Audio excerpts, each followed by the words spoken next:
जय श्री राम। जय श्री राम। कौन कला तो प्रश्न प्रश्न जे भगवान बोली आम क्या कहवा भगवान भी क्या कह जे प्रथम तत्व दृष्टि बुझिले जे जो मु प्रथम संबित ब्रह्म कहूँ संबित ब्रह्म अर्थात आम गोटे मुहूर्त अनेदेले गछ वृक्ष मनीष को चिन्ह पार्टी जो ज्ञानटा से ज्ञान हूँ संबित ज्ञान।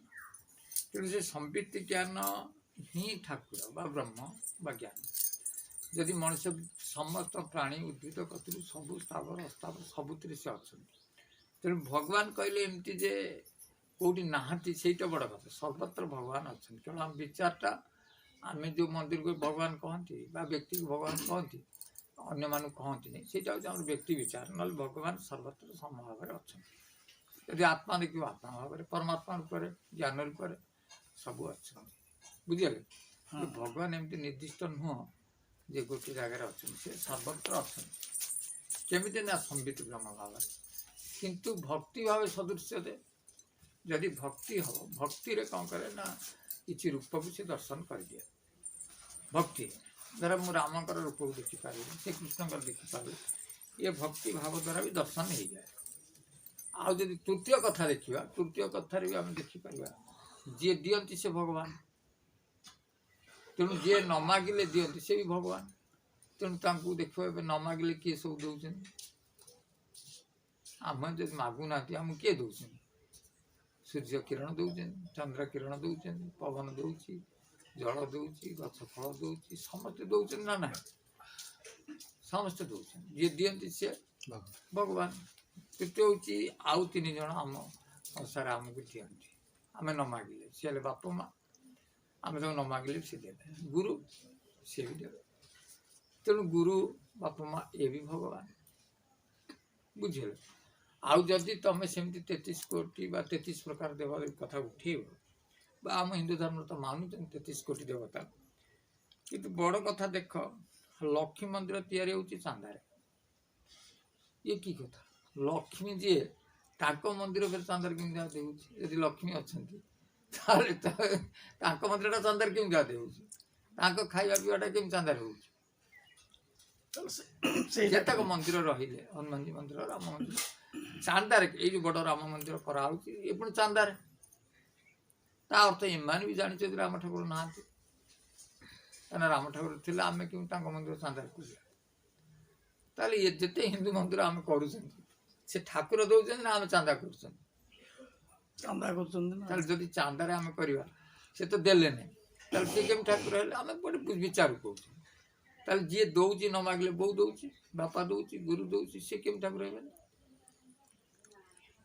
देवता कथा ना देवता देकी आप कहबू तो देवता मान शुणवे कि बापा माँ तो देवता नुहत ठाकुर नदेले भी सी तुमको देवे ना ना देवे नहीं तेणु विचार कर देखु ना तुम जिते मंदिर कर तुम आदि कर ना किंतु केत ठाकुर ना कौच ये सृष्टि पालुं खाया पीवा कल तुम चंदा किंतु एपटे भी कौच से बड़ ठाकुर फिर से आठेक दंडत हो मनुष्यर विचारधारा वास्तवतार बुझिले बाप माँ गुरु एम ठाकुर ये न मागिले दिए आउ जदि बुझ चेतना बा आत्मा परमात्मा बा ब्रह्म बा ज्ञान ये सब ठाकुर भी कहुला कि तो बुझ द्वितीयतः देखियो किसी अद्भुत कथा सब पुराण भर था से कह पुराण गोटे भ्रमिजी तार वास्तवता को खोजी पाइबनी पुराण भ्रमिजी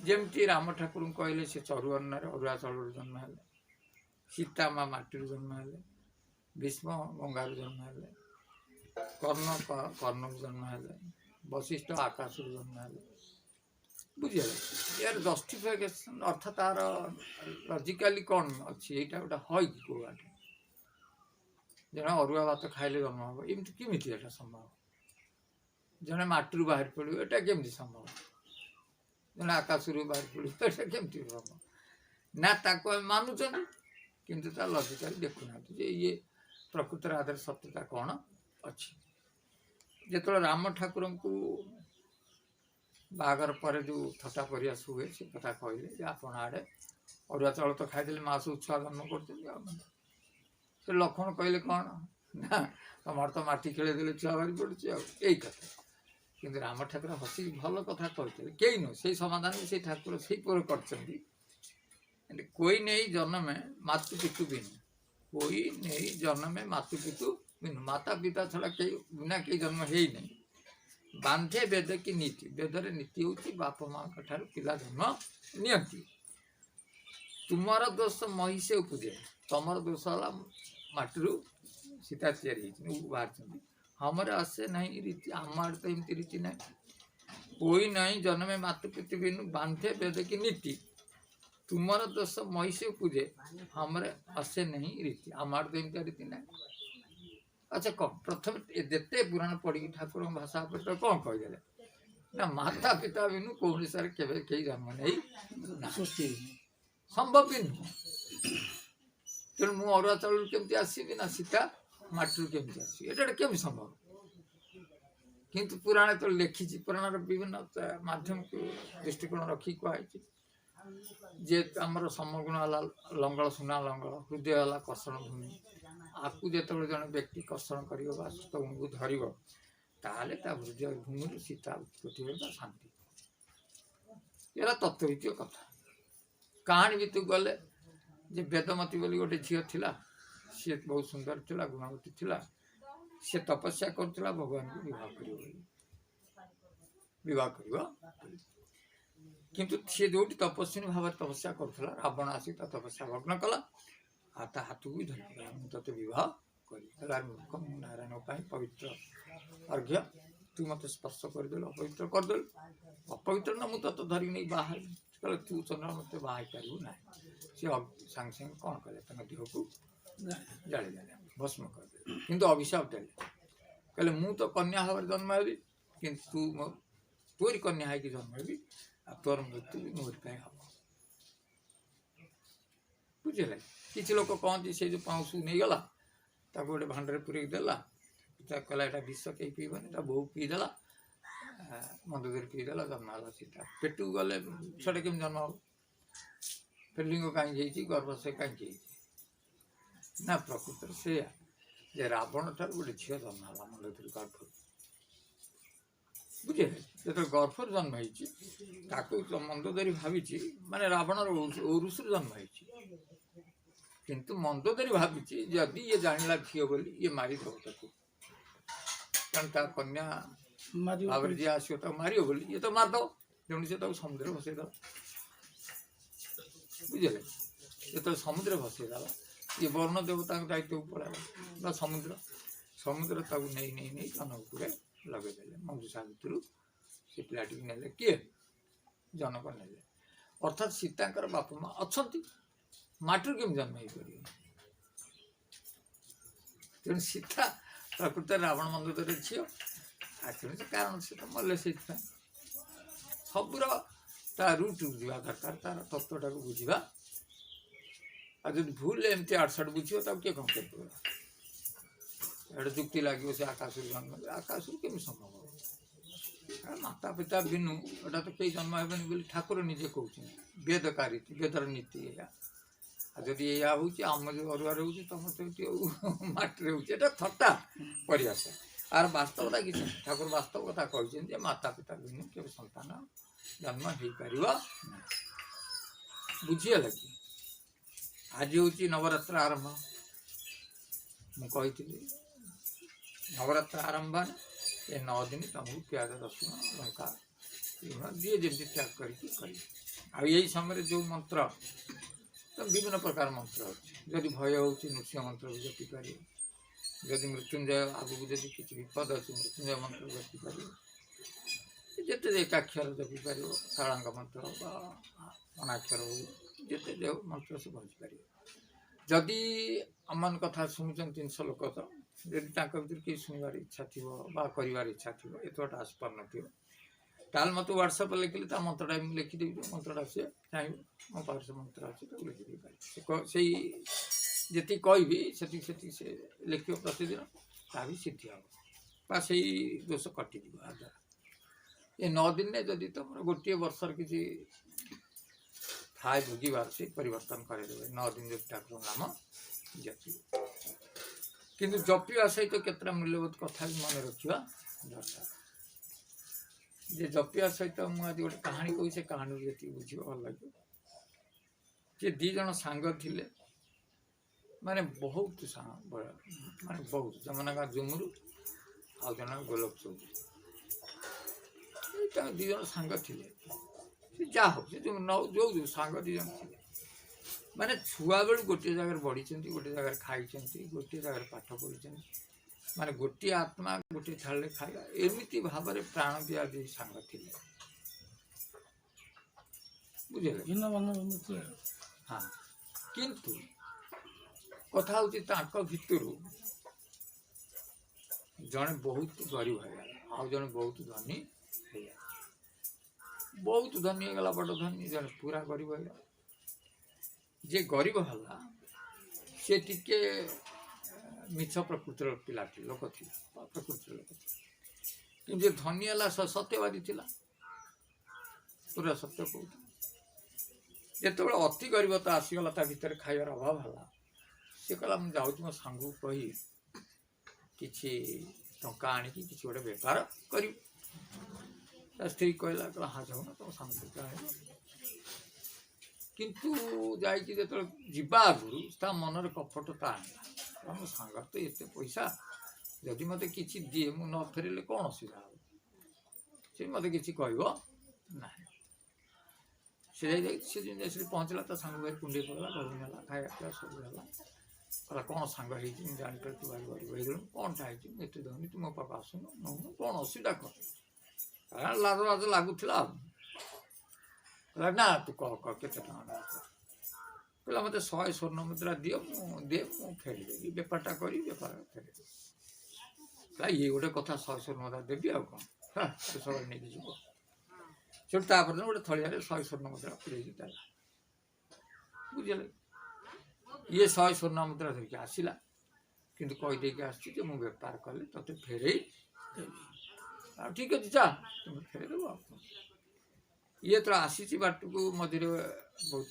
कष्ट लगे कि समय बसला गोटे गछ निद आसीगला सी से टकिया पाखे तो आम थोड़ी से गछ चेर भितर मूषा मोटा दुटा रोचे मोटा मोटा मूषा बड़ बड़ मूषा सी देखले ये गोटे बुजला थुआई सी कौन गात खोल सी गात भर ये टाणी नहीं गले गात भर टाणी नहीं गले कौन अच्छे से कहीं जाने मूषा तो टाणी नहीं जीव है ना ये तो घंटे 2 घंटा शोक उठला बुझला ना इड सियाड़ खोजला किसी पता पाइला मन दुख है 100 स्वर्ण मुद्रा छोटिया मोटिया बेपार कर फिर कौन करी केमती जी घर को कहला ना मुझे जाऊँगी आउ 100 मुद्रा कहीकि आनी पाख से आउ थे सांग पाख को गला सांग पाख जा कहला सी कहला अरे केमती एत टमाटा कहला मुझे शोची नहीं गला मुझे जापारे कहले कौन कहूँ ना आउ 100 स्वर्ण मुद्रा दे सी नीरव रहा कहला तू 100 स्वर्ण मुद्रा देवी जाए किंतु प्रकृत में मत जब तू सांग हृदय भल पाच आत्मार भल पाच विश्वास कर विश्वास भल पाया नहीं कहूँ तू टंका नाला बेले कौन भावी भावी कौन कहला कौन तो भावी तब कह कहला भावी थी आ टंका ते देवी कहला से तो मत कहल मंजीटा से तू मत कहल मुझे देवी नहीं बोली मुझे कौन तुझे गाड़ी दी था तू कपटता कहीं मन रख ये जो कपटता ते से प्राप्त है सत्य सत्य प्राप्त है ते अच्छा जे 100 स्वर्ण मुद्रा दे तू फेरबू ना जा तू नहीं बेपार कि सत कहवा दरकार से कपटता कहीं मन रख से 100 स्वर्ण मुद्रा नहीं से गछ बाटे गला से गछ छाई से बसला बसला बेलू से चेर मूल देखा माटी भर चकचक कर स्वर्ण मुद्रा मूषा पूरे अरे ये कौन सुना टंका चकचक कर टाणी आना सब बुझलाटा से बुझला है कईटा दीटा गोटे गोटे कहीं ने पुरेला पुणीटा बुझलाटी नहीं देदेला मोर से टंका मिलगला जा मिला तू मत दबुन कहला ना सांग मोर बेपार है मत दे ତାପରେ ସେ ନେଇକି ଆସି ବେପାର କଲା, ବେପାର କଲା ପରେ ତା ଟଙ୍କା ତାକୁ ଫେରେଇଲା। ତାହେଲେ ଏ କାହାଣୀର ଅର୍ଥ କ'ଣ? ନା ତମେ ଯେଉଁ ନବରାତ୍ର କରିବା ପୂର୍ବରୁ କପଟତା ରଖିବ ନାହିଁ। ଧର ମୁଁ ତମକୁ ଗୋଟେ ମନ୍ତ୍ର ଦେବି, ଏଇ ମନ୍ତ୍ରଟା ସିଦ୍ଧି ହେଇଯିବ, କିନ୍ତୁ ଯଦି କପଟତା ଥିବ ଯେଉଁ ଏଇ ଜିନିଷକୁ ଏମିତି ବ୍ୟବହାର କରିବି, ଏଇଟା ବ୍ୟବହାର କରିବି, ତାହେଲେ ସେ ଫଳପ୍ରଦ ହେବ ନାହିଁ। ନିଷ୍କପଟ ଭାବରେ ମାନେ ସତ୍ୟରେ ଆଧାରିତ ହେଇକି ଠାକୁରଙ୍କ ପ୍ରତି ଭଲ ପାଇକି ବିଶ୍ୱାସ ରଖିକି ତମେ ମନ୍ତ୍ର ସିଦ୍ଧି କରିବ। ସେ ମନ୍ତ୍ରଟା ଯେତେବେଳେ ଆବଶ୍ୟକ ପଡ଼ିବ ତମେ ବ୍ୟବହାର କରିପାରିବ। ବୁଝିହେଉଛି ନା? ତେଣୁ କପଟତା ରଖିଲେ କୌଣସି କାମ କରିପାରିବ ନାହିଁ। ଇଏ 9 ଦିନ ହେଉଛି ଗୋଟେ ସତ୍ୟର ଦିନ। ତମେ ଆଉ ସବୁଦିନ ମିଛ କୁହ, କିନ୍ତୁ ଏଇ 9 ଦିନ ମିଛ କହିବ ନାହିଁ। ଆଉ ଗୋଟେ ଭଲ କାହାଣୀ କହୁଛି, ବଡ଼ ଲାଗିବ। ସେ 2 ଜଣ ସାଙ୍ଗ ବି ସେମିତି ଥିଲେ, ଯେମିତି ଏଇଭଳିଆ ବନ୍ଧୁ, ସେମାନେ ବନ୍ଧୁ ଥିଲେ। ସେ ଜଣେ ଚୌଧୁରୀ ଥିଲା, ଆଉ ଜଣେ ମୁସଲମାନ ସାଙ୍ଗ ଥିଲା। ସେମିତି ବହୁତ ଦିନ ସାଙ୍ଗ ହେଲା ପରେ, ମାନେ ଯେମିତି ଅତି ଆପଣାର ହେଲା ପରେ ଘଟଣାଟେ ତାଙ୍କୁ ସେଠି ଘଟିଲା କ'ଣ? ସେ ଯେଉଁ ମୁସଲମାନ ଘରର ଯେଉଁ ସାଙ୍ଗ ଲୋକ, ତାର ତା ନାଁ ରହିମ ହଉ, ତାର ଗୋଟେ ମାଉସୀ ଥିଲା। ତା ମାଉସୀର କେହି ପିଲାପିଲି ନଥିଲେ। ସେ ମାଉସୀର ଯେଉଁ ପିଲାପିଲି ନଥିଲେ, ସିଏ ବୁଢ଼ୀ ହେଇଗଲା। ଇଏ ସବୁଠୁ ଚାହିଁଲା ତା ମାଉସୀର ସମ୍ପତ୍ତିଟାକୁ ହଡ଼ପ କରିନେବ, ମାନେ ତା ନାଁ ଲେଖି ଆଣିବ। ଆଉ କ'ଣ? ସେ ଯାଇ ମାଉସୀ ପାଖରେ ପହଞ୍ଚି, ମାଉସୀ ତୁ କାହିଁକି ବୁଢ଼ୀ ଦିନ ଏଠି ରହିବୁ, ଚାଲ ମୋ ପାଖରେ, ତୁ ତ ରହିବୁ ସେଠି, ଖାଇ ପିଇବୁ, ତୋ ସମ୍ପତ୍ତି ଯେତିକି ମୋ ନାଁ ଲେଖିଦିଏ, କାହିଁକି ପଛରେ ଫେରି କିଏ ନେଇଯିବ, କାମ ନେଇଯିବ। ସେ ବାପା ତୁ ତୋ କଥା ଭରସା କରିବୁ ଯଦି ତୁ ମୋତେ ହଇରାଣ କରିବୁନି, ତୋ ବୋଉଟା ତ ମୁଁ ଜାଣିଛି ଟିକେ ମୋ ଘର ଅଛି, ଆଉ ତୁ ମୋତେ ନେଇକି ଚଳେଇ ପାରିବୁ ଯଦି କହ, ମୁଁ ତୋ ନାଁରେ ସମ୍ପତ୍ତି ବାଡ଼ି ଲେଖିଦେବି। କହିଲା ବୁଢ଼ୀକେ ମାରିବି, ତାକୁ ସେ ରହିବ, ସିଏ କ'ଣ ତୋର କରିବ? ସମ୍ପତ୍ତି ତୋର, ତୁ ଖାଇବୁ, ତୋତେ କିଏ କ'ଣ କରିବ? ସେଠୁ ତା ବୁଢ଼ୀ କତିରୁ ସୁତୁରି ସାତୁରି ସମ୍ପତ୍ତିଟା ଲେଖି ନେଇଗଲା। ଯଦି ଲେଖି ନେଇଗଲା, ବୁଢ଼ୀ ତାର ଆଇଲା ତା ଘରକୁ, କିନ୍ତୁ ଅବସ୍ଥା ଖରାପ। ସେ ତା ସ୍ତ୍ରୀ ତାକୁ ଖାଇବା ନ ଦେବା, ଗାଳି ମନ୍ଦ କରିବା, କନ୍ଦେଇବା, ଏମିତି ଚାଲିଲା। ଇଏ ତ ସମ୍ପତ୍ତିଟା କରି ନେଇଗଲା, ତା ସ୍ତ୍ରୀ କଥାରେ ଚାଲିଗଲା, ଅଣଦେଖା କଲା ବୁଢ଼ୀକି। ବୁଢ଼ୀକି ଆଉ ବୁଢ଼ୀ ଯେତେ କହିଲା ପୁଅ ତୁ ଏ କଥା କହିକି ଆଉ ଶୁଣିଲାନି। କହିଲା ତୁ କ'ଣ ଭଲ ଗୋଟା, ତୁ ଫେର କ'ଣ କହୁଛୁ ବୋଲି ସେ କହୁଥିବ, ଏମିତି କଥା ନା, କହିଲି ବୋଲି ଖାଇବା ଦେଉନି, ଏମିତି ତା ଆଉ ଅନେଇଲାନି। ସେଠୁ ବୁଢ଼ୀ କ'ଣ କରିବ ବୁଝିଲେ? କିନ୍ତୁ ତାର ଯେଉଁ ଗୋଲକ ଚୌଧୁରୀ, ଯେଉଁ ତାର ଆଉ ଗୋଟେ ସାଙ୍ଗ ଥିଲା ଯେ ଖଣ୍ଡାୟତ, ସିଏ ତାକୁ ଯାଇ କହିଲା ମୋତେ କହୁଛୁ, ମୁଁ ତ କିଛି କ'ଣ କହିପାରିବି, ସେ ତ ମୋର ପ୍ରାଣଠାରୁ ଆଉ ସାଙ୍ଗ, ମୁଁ ତାକୁ କହିପାରିବି ନାହିଁ କିଛି। ତୁ ଯଦି ପାରିବୁ ତୋର ପଞ୍ଚାୟତ ଡାକେ, ଆଉ କ'ଣ? ବୁଝିଲେ? ସେ ପଞ୍ଚାୟତକୁ ଡାକିଲା। ପଞ୍ଚାୟତ ମାନେ ପଞ୍ଚ ପରମେଶ୍ୱର ତାକୁ କୁହନ୍ତି। ପଞ୍ଚ ପରମେଶ୍ୱର ମାନେ ବଢ଼ିଆ କଥାରେ ମନେ ରଖ, ଗୋଟିଏ ଗାଁରେ ଯେଉଁ ନିଶା ହୁଏ, ପଞ୍ଚ ପରମେଶ୍ୱର ବସନ୍ତି, 5 ଜଣ ଠାକୁର ସେଠି ବସନ୍ତି, ଆବିର୍ଭାବ ରୁହନ୍ତି। ଯେଉଁ ପଞ୍ଚ ପରମେଶ୍ୱର ବା 50 ଜଣ ବସିଲେ ତାଙ୍କୁ ପଞ୍ଚ ପରମେଶ୍ୱର କୁହାଯାଏ। 5 ଜଣ ବସିଲେ ନୁହଁ, ଯେତେ ବସନ୍ତୁ ତ ପଞ୍ଚ ପରମେଶ୍ୱର କୁହାଯାଏ। ଯେ ଠାକୁର ସେଠି ଆବିର୍ଭାବ ରୁହନ୍ତି। ସେଠୁ ବୁଢ଼ୀ କହିଲେ କ'ଣ? ବୁଢ଼ୀ କହ। କହିଲେ ଏଇଆ। କହିଲା ତୁ ଏମିତି ରହିମ କରିଛୁ? କହିଲା ହଁ ମୁଁ କରିଛି, କିନ୍ତୁ ମୁଁ ଆଣି ତ ରଖିଛି, ମୋ ସ୍ତ୍ରୀ ଯେତେ ପାଟିଗଳ କରିବ, ଆଉ ମୁଁ ତାର କ'ଣ କରିପାରିବି? ବୁଝିଲେ? ଆଉ ମୁଁ କ'ଣ କହିବି ମୋ ସ୍ତ୍ରୀକି ମାରିବି ନା ଆଙ୍କୁ କିଛି କରିପାରିବି? ଘରେ କରି ଏମିତି ଝଗଡ଼ା ହେଉଛି, ଆଉ ଇଏ କ'ଣଟା କହୁଛି ନା ତାମାନେ ତୁ ତା ଜମିଟା ଆଣି ତ ଖାଇବା ପାଇଁ ଦେବୁନି? କହିଲା ଆଉ ମୁଁ ତ କହୁଛି, ମୁଁ କ'ଣ ମନା କରୁଛି? ସେଉଠି ତାକୁ କହିଲେ ଆଉ ତୁ ବୁଢ଼ୀ କହ, ଆମ ଏଇ ଯେଉଁ 50 ଜଣ ଭିତରୁ ତୁ ଜଣକୁ ସ୍ଥିର କର, ସେ ଯେଉଁ ବିଚାରଟା ଦେବ ତୁ ସେଇ ବିଚାରଟା ନେବ। ବୁଝିଲେ? ଜଣେ ବିଚାର ଦେବ ନା। ବୁଢ଼ୀ କହିଲା ଆଉ ମୋର ହେଉଛି ସେଇ ଗୋଲକ ଚୌଧୁରୀ, ଆଉ ମାନେ ତା ସାଙ୍ଗ ଯିଏ ଆଙ୍କର ଅତି ଯିଏ ସାଙ୍ଗ, ତାର ନାଁଟି କହିଲେ। ହସୁଛି କିଏ? ରହିମ। ଯେ କଥାଟା ତ ମୋରି ଆଡ଼କୁ କେବେ ତ କହିବନି ସାଙ୍ଗ ବିରୁଦ୍ଧରେ, ନା ଛୁଆବେଳୁ ଗୋଟେ ଜାଗାରେ ଖାଇଛୁ ବହିଛୁ, ଆଉ ସେ ମୋ ବିରୁଦ୍ଧରେ କହିବ କି? କିନ୍ତୁ ଆକୁ ଯେତେବେଳେ ସେଇ ସ୍ଥାନକୁ ନେଲେ, କାହାକୁ? ତାହେଲେ ଇଏ ପରମେଶ୍ୱର ହେଇଗଲା ନା ନାହିଁ?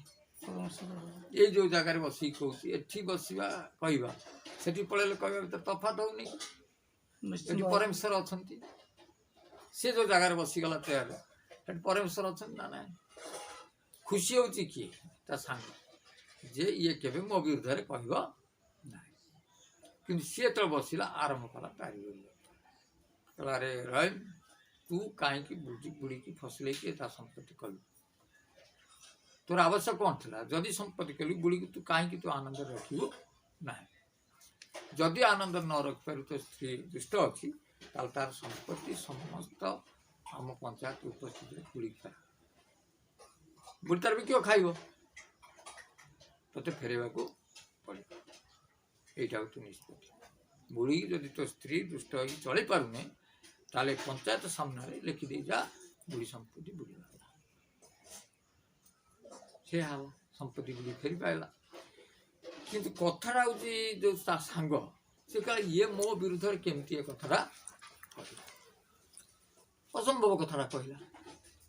କହିଲା ଆଜି ତ ତା ତୁଣ୍ଡରେ ତା ନାଁ ଧରିବନି। ତାପର୍ଯ୍ୟନ୍ତ ତା ସ୍ତ୍ରୀ ଝଗଡ଼ା ବି ହେଲା, ଘର ଦ୍ୱାର ବାଡ଼ା ପିଟା କଥା ଗଲା। ଇଏ ତ ଭଲ ପିଲା ଥିଲା, ଯାହା ଝଗଡ଼ା ହେଲାନି। କିନ୍ତୁ ତାଙ୍କର ଦୁଇ ଜଣଙ୍କର ଦୁଇଟା ବଳଦ ବୁଝିଲେ ହଳ କରେ କିଏ, ଏଇ ଯେଉଁ ଚୌଧୁରୀ ଯିଏ ନେଇକି ଚାଷ କରେ, ତାର ଗୋଟେ ବଳଦ ଆର ଗୋଟେ ବଳଦ। ତା ପର୍ଯ୍ୟନ୍ତ କହିଲେ ମୋ ବଳଦ ତୁ ମୋତେ ଫେରିଦେ, ବୁଝିଲେ ତା ବଳଦ ଫେରିଦେ। ମୋଟା ମୋଟା ବଳଦ ଦୁଇଟା ଥିଲା, ଆର ଗୋଟେ ତାର ଭଲ ଚାଷ କରୁଥିଲା। ହଠାତ୍ ତ ବଳଦ କିଣିପାରିବନି, ଚାଷ କେମିତି କରିବ? ତାହେଲେ କାଲି ଶତପଥେ କହିଛି ବୋଲି ଆଉ ତା ବଳଦ ସେ ନେଇଗଲା।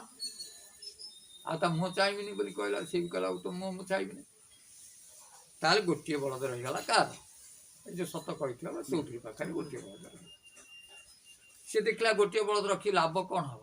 ସେ ଗୋଟେ ତାଙ୍କର ଯିଏ ବେପାର କରନ୍ତି ସବୁ ବଳଦ ଗାଡ଼ିରେ, ସେଇ ବେପାରୀ ଜଣକୁ କହିଲା ମୋର ଗୋଟେ ବଳଦ ଅଛି, ତୁ ନେଇକି ତୋ ବେପାରରେ ଲଗା, ବଳଦ ଗାଡ଼ିରେ ଲଗା, ମୋତେ ଟଙ୍କା ଦେ। କହିଲେ ଟଙ୍କା ତ ମୁଁ ଏବେ ଦେଇପାରିବିନି, ମୋତେ ମାସେ କ'ଣ ସମୟ ଦିଏ, ମୁଁ ତୋତେ ଟଙ୍କାଟା ଦେଇଦେବି। ହଉ ଠିକ୍ ଅଛି। ସେ ମୋଟା ଛୋଟା ବଳଦ ଇଏ ତାପରେ ନେଲା, ଏତେ ନୃଶଂସ ଥିଲା। ସେ ବଳଦକୁ ଖାଇବା ପିଇବା ଯତ୍ନ ନ ନେଇକି ମାନେ ଯେଉଁଠୁ 5 ଥର ଯିବା ଆସିବା କରିବା କଥା ସେଠୁ 20 ଥର ଯିବା ଆସିବା କରେଇଲା ସେ ବଳଦ ଦ୍ୱାରା, ବୁଝିଲେ। ଅଧିକା ଖଟିଲା, ଖାଇବା ପିଇବାର ଯତ୍ନ ନେଲାନି, ବଳଦ ଧଳା ହେଇଗଲା, ଖରାପ ହେଇଗଲା। ତାପରେ ଅତ୍ୟଧିକ ଯେତେବେଳେ ବଳଦକୁ କଷ୍ଟ ହେଲା, ଦିନେ କହନ୍ତି 20-25 ଦିନ ପରେ ସେ ବଳଦ ବାଟରେ ପଡ଼ିଗଲା, ବୁଝିଲେ। ଇଏ ପିଟାପିଟି କଲା, ବଳଦ ଉଠିବ କ'ଣ, ସେଇଠି ନାରାୟଣ ହେଇଗଲା, ବୁଝିଲେ। ସେ ଯେତେବେଳେ ବାଟରେ ଏପଟକୁ ଗାଁକୁ ନାହିଁ, ସେପଟ ଗାଁକୁ ନାହିଁ, ସେ ମଝିରେ ସେ ତା ଗାଡ଼ିଟା ରହିଲା, ମାଲ ରହିଲା, ଟଙ୍କା ବି କିଛି ତା ପାଖରେ ଥାଏ। ସେ ଯାଉ ରାତିରେ ସେଠି କଷ୍ଟମଷ୍ଟେ କଟିବାରୁ, କିନ୍ତୁ ତାପରେ ଦେଖିଲା ତା 250 ଟଙ୍କା ଚୋରି ହେଇଯାଇଛି, କିଛି ମାଲ ବି ସେଥିରୁ ଲୋକ ନେଇକି ପଳେଇ ଯାଇଛି। ସେ ତାପରେ ଯାଉ ସେ ବଳଦକୁ ସେଠି ଫୋପାଡ଼ି ଦେଇକି ତା ଘରକୁ ସେ କଷ୍ଟମଷ୍ଟେ ଗାଡ଼ି ଧରିକି ଆସିଲା। ଆସିଲା ପରେ ତା ଘରେ ପହଞ୍ଚିଲା। ତା କିଛି ଦିନ ପରେ, ମାସେ ଯେମିତି ପୁରିଗଲା, ଆଉ 10 ଦିନ ଗଲା, ସେ ଟଙ୍କା ମାଗିଲା କିଏ, ଚୌଧୁରୀ ମାଗିଲା। କହିଲା ଦେ ମୋ ଟଙ୍କା ଦେ। କହିଲା ତୋ ଟଙ୍କା କ'ଣ ନା ମୋ ବଳଦ ନେଇଥିଲି। କହିଲେ ବଳଦ ମରିଗଲା। କହିଲେ ଇଏ ଗୋଟେ କଥା, ମୋ ବଳଦ ମରିଯିବ ବୋଲି ମୁଁ ମୋ ଟଙ୍କାଟା ପାଇବିନି, ଇଏ କି କଥା, କେଉଁଠି କଥା ତ ନାହିଁ। ମୋ ବଳଦ ଦେଲି, ତୁ ତାକୁ ଖୋଇବା ପାଇଁ ଦେଇନଥିବୁ, କ'ଣ କରିଥିବୁ, ସେ ମରିଗଲା, ମୋ ଟଙ୍କାଟା ତୁ ମୋତେ ଫେରେଇବୁନି। କହିଲା ନା ମୋର ତ ବଳଦ ମରିଗଲା, ତୋତେ କ'ଣ ଫେରେଇବି, ଆହୁରି ମୋର 250 ଚୋରି ହେଇଛି। ଫାଙ୍କିଦେଲା ଆଉ କ'ଣ। ଯେତେବେଳେ ଫାଙ୍କିଲା, ଇଏ ଡାକିଲା କ'ଣ, ପଞ୍ଚାୟତ ଡାକିଲା। ଇଏ ପଞ୍ଚାୟତ ଡାକିଲା, ଯେ ପଞ୍ଚାୟତରେ ସବୁ ଆସିଲେ। ଘଟଣାଟା ଏଇଆ, ସେଇଥିରେ ବି ରହିମି ରହିଛି, ବୁଝିଲେ। ସେଇଠି ବି ରହିମି ରହିଛି। ବିଚାର ବି ଦେଉଛି ଏଠି କିଏ, ଚୌଧୁରୀ ବି ରହିଛି, ମାନେ ଆଙ୍କର ଶତ୍ରୁତା ହେଇସାରିଛି, ତା ବଳଦ ଯିଏ ନେଇଯାଇଥିଲା। ସେଠୁ ପଇସା କହିଲେ ଆଉ ଠିକ୍ ଅଛି, ଆମେ ତ 50 ଜଣ ପଞ୍ଚାୟତରେ ବସିଲୁ, ତୁ ଏବେ କହ ତୋ ବିଚାରଟା କିଏ କରିବ। ସେ ଯେଉଁ ଯିଏ ବଳଦ ନେଇଥିଲା ସେ କହିଲା ମୋ ବିଚାର ରହିମି କରିବ, କାହିଁକିନା ସେ ଜାଣିଛି ରହିମିର ଶତ୍ରୁ ହେଉଛି ଚୌଧୁରୀ। ତେଣୁ ମୋର ବିଚାର ରହିମି କିଏ କହୁଛି, ଏଇ ଯେଉଁ ମହାଜନ କହୁଛି, ଯିଏ ବଳଦ ନେଇକି ମାରିଦେଇଛି। ତେଣୁ ତ ରହିମି ମୋ ପଟେ ହେଇଯିବ ସିଧା, ଆଉ କ'ଣ ଆଦେହରେ କ'ଣ ଅଛି। ଇଏ ତାକୁ 8 ଥର ହଇରାଣ କରିଛି, ଇଏ ତ ତାକୁ ହଇରାଣ କରେଇବି କରେଇବ। କହିଲା ଠିକ୍ ଅଛି, ତାହେଲେ ରହିମି ବସିବ ବିଚାର କରିବ। ତୋର ନା ଅରେ ଚାଲ ବିଚାର କର। ରହିମି ଯେତେବେଳେ ବସିଲା କେଉଁଠି, ବିଚାର କାର୍ଯ୍ୟରେ, ସେଠି ସେ ବିଚାର କରିବ। ସେଠି ସିଏ ବିଚାର କଲା, କହିଲା ଇଏ ସାହୁକାର, ତୁ କଥା କରିକି ଆଇଥିଲୁ କେତେ ଟଙ୍କା ନା 4,500 ଟଙ୍କା। କହିଲା ବଳଦ ଆଣିଛୁ ନା, ହଁ। ତା ଟଙ୍କା ଦେଲୁନୁ। କହିଲା ଟଙ୍କା କେମିତି ଦେବି, ମୋ ପାଖରେ ନଥିଲା, ମୁଁ ମାସ ପାଇଁ କଥା କରିଥିଲି। କହିଲେ ଟଙ୍କା ଦେଇଛୁ ନା ଦେଇନୁ, କଥାଟା କରୁଛୁ ନା ନାହିଁ।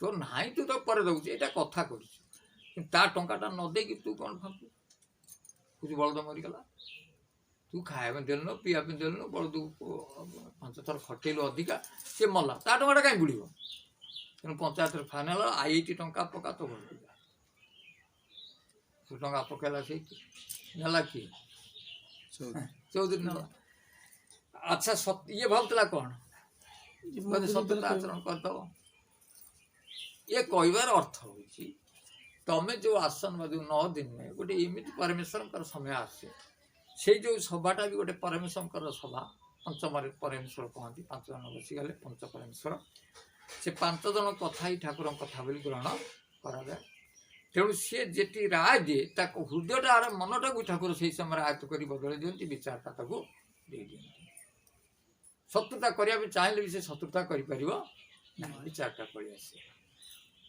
5 जन आगे बसीगले विचार बदली जाऊँगी न्याय कथा पार्टी बाहर तेणु ये जो 9 दिन गोटे गोटे निर्दिष्ट गोटे परमेश्वर समय जगन्नाथ प्रभु महाप्रभु समय तेणु आधे जिते भल विचार कर सत कह जिते भल आचरण कर सबू गोटे वर्ष तुमको ठाकुर देवे मैं 9 दिन फल गोटे वर्ष सारा तुमको देवे विपद भी खंडन करदे तेणु ये सुजोग कहीं छाड़ हाथ छड़ा कहीं कर तमने आज आरंभ करदे कि ना से सूर्य नमस्कार कर आगु मंत्र पढ़ी दी से मंत्र पढ़ो ना ना से सूर्य ठाकुर नमस्कार हो गोटे कलश बसई घी दीप देकी आरंभ कला आउ कौन जो मंत्र तुम कह मोर सब मंत्र अच्छी लक्ष्मी सरस्वती एकाक्षर अनाक्षर ब्रह्म एकाक्षर नृसिंह कि तुम जीवन जोटा बचे कौन